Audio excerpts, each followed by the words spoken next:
Assalamualaikum warahmatullahi wabarakatuh. Kali ini kita akan melanjutkan pembahasan materi tujuan pembelajaran ketiga dan eksperimen pada materi kali ini.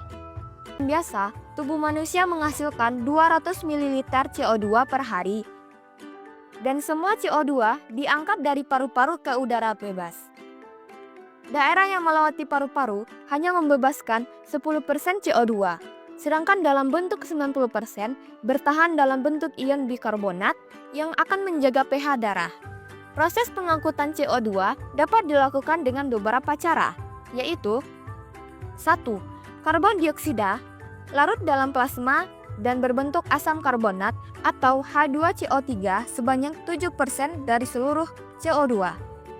Yang kedua, karbon dioksida akan berikatan dengan hemoglobin membentuk karbominohemoglobin, 23% dari seluruh CO2. Yang ketiga, karbon dioksida akan terikat dengan ion bikarbonat, HCO3, melalui pertukaran klorida dari sebanyak 70% dari CO2. Secara garis besar, udara yang digunakan untuk bernafas dapat dibedakan menjadi 6 jenis, sesuai dengan grafik volume udara pernafasan berikut ini. Bagian yang ditunjukkan huruf A merupakan volume udara komplementer atau bisa disebut juga udara cadangan inspirasi, yaitu udara-udara yang masih dapat dimasukkan ke dalam paru-paru secara maksimal setelah inspirasi biasa. Dengan jumlahnya 1500 ml. Bagian B merupakan volume tidal atau udara yang keluar masuk pada pernafasan biasa. Volumenya 500 ml. Bagian C adalah volume udara suplementer atau udara cadangan ekspirasi, yaitu udara yang masih banyak dapat dikeluarkan secara maksimal setelah ekspirasi biasa. Jumlahnya 1500 ml. Berikutnya bagian D, volume udara residu atau udara yang masih bersisa di dalam paru-paru setelah melakukan ekspirasi sebanyak 1000 ml. Bagian E, kapasitas vital paru-paru merupakan udara yang dapat dikeluarkan semaksimal mungkin setelah melakukan inspirasi maksimal. Total volumenya merupakan hasil penjumlahan volume udara tidal, komplementer, dan suplementer yaitu 3500 ml.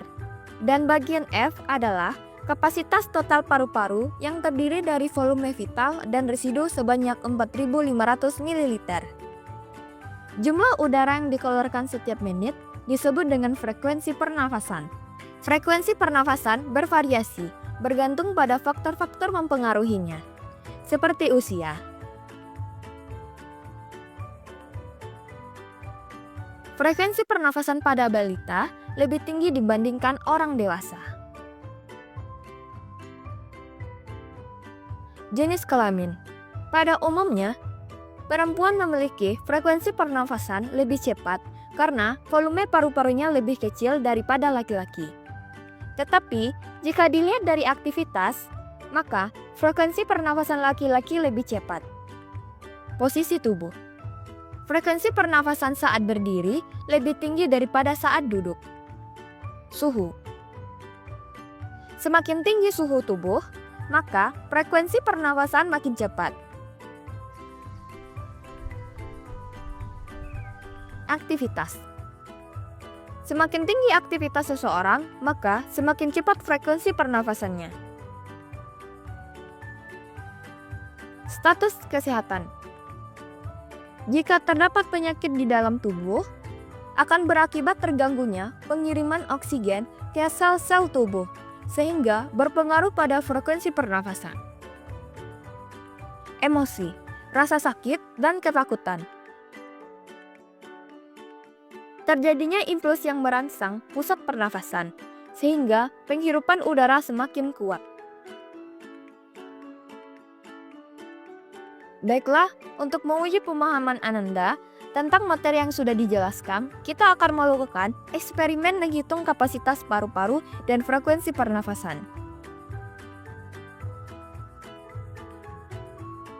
Siapkan terlebih dahulu alat dan bahan yang dibutuhkan.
Sampai di sini pertemuan kita kali ini. Sampai jumpa di tujuan pembelajaran selanjutnya. Assalamualaikum warahmatullahi wabarakatuh.